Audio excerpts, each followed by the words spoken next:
caasimada dowlad goboleedka Hirshabelle khudbadooyin looga dhageystay qaar ka mid ah musharaxiinta u taagan xilka qabashada madaxtinimo ee dowlad goboleedka Hirshabelle. Musharaxiintaasi ayaa waxa ay ka hadleen haddii ay ku guuleystaan xilka qabashada madaxtinimo ee dowlad goboleedka Hirshabelle waxyaabaha ay qaban lahaayeen. Ugu horreyn waxaa meesha ka hadlay gudoomiyaha guddiga doorashooyinka dowlad goboleedka Hirshabelle.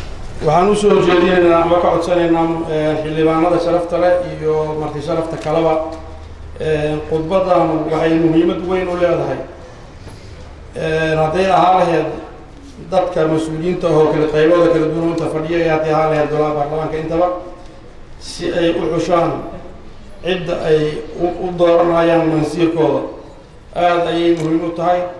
waxaan rajaynaynaa inaad mataqaanaa aada dhegihiina aada u furtaan u dhegaysataan si aad mansiirkiina uusan u noqonin mid khasaare mar laba. Dhaga kale waxaa ka hadlay oo ka warbixiyay haddii uu ku guuleysto xilka qabashada madaxtinimo ee dowlad goboleedka Hirshabelle musharax madaxweyne Cabdi Faarax Laqanye oo ka mid ah musharaxiinta u taagan xilka qabashada madaxtinimo dowlad goboleedka Hirshabelle. kadib markii aan ogaaday caqabadaha iyo dhaliilooyinka ka jira dowlad goboleedka Hirshabelle dhinacyada maamulka, amniga iyo dhaqaalaha eebana aan tala saartay waxaan go'aansaday in aan isku soo taago xilka madaxweynenimada dowlad goboleedka Hirshabelle.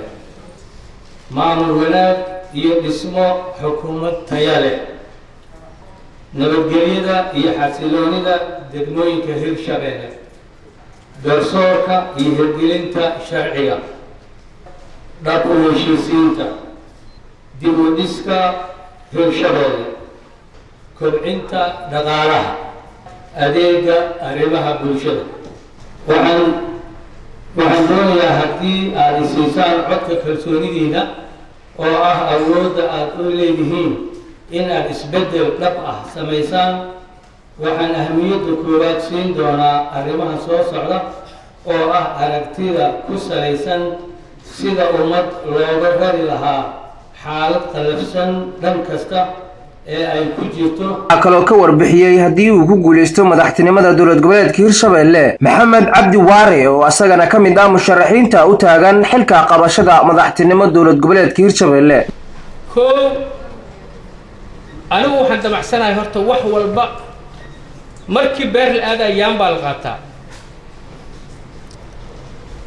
annaga yaambada aan qaadanayno oo waddankeenna aan wax uga soo saaranayno oon ku noolaanayno oon ku kala nabadgelayno waa dowladnimada iyo sharciga. sidaas daraaddeed haddaanan dowlad dhisan oon dowladnimada u dhowaan horta qabaa'il la isku daray oo sidii cambuuladii la isku farxay aan nahay mataqaanaa maamul ma nihin. sidaa daraaddeed waxaan ka bilaabaynaa inaan dowladnimo dhaba inaan samayno. dowladnimada maamulkan waxaa saldhig u ah baarlamaanka. shaqada ugu horeysa oo noo taal waa inaan baarlamaanka dhammaystirno.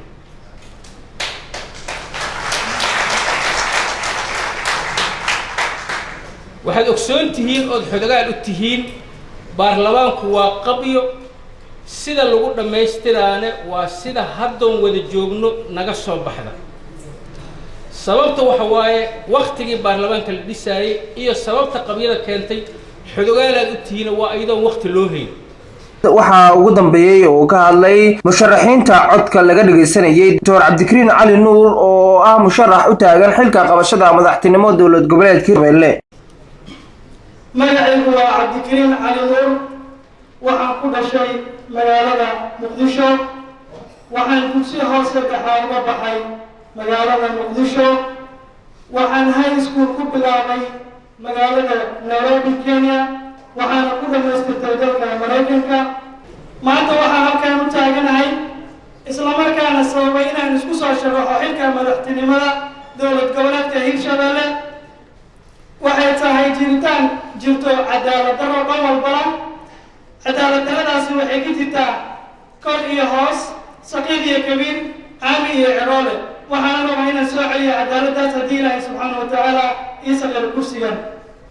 sababaha keenay inaan isku soo sharaxo waxay tahay xaaladaha adag ay ku sugan tahay Hirshabelle, gaar ahaan siyaasadda, nabadgelyada, dhaqaalaha, bulshada rayidka ah waxaan go'aansaday inaan isku soo shabaxo waxaana aaminsanahay inaan ahay qof kasta matabixi karo dhibkaas ay ku jirto dowlad goboleedka Hirshabelle haddii la yiraahdo waxaan ahay shaqsigii ugu da'da yaraa oo usoo istaago kursigani halkudhigaygu wuxuu ahaa sida ay ku qoran yihiin boorarka u heli Hirshabelle oo macnaheedu ahaa badbaadi Hirshabelle maantana waxaad ku badbaadin kartaa